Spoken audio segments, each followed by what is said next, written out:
भूख पाटा करे है जो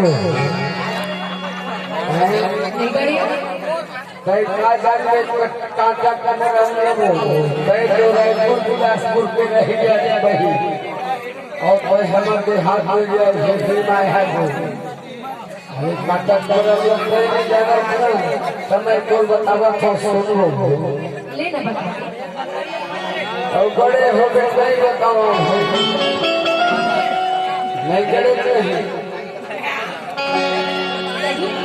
नहीं गड़े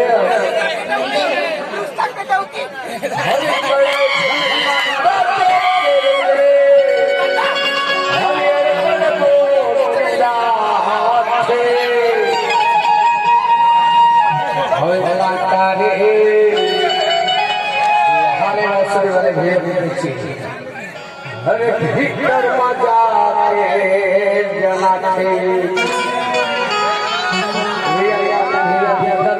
काटा कबे फिरा काटा रे भीतर मजा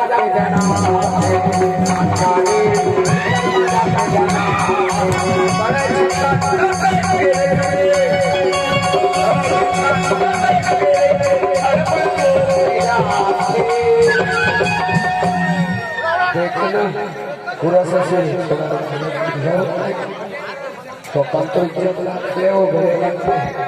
और काटा रे भीतर मजा ले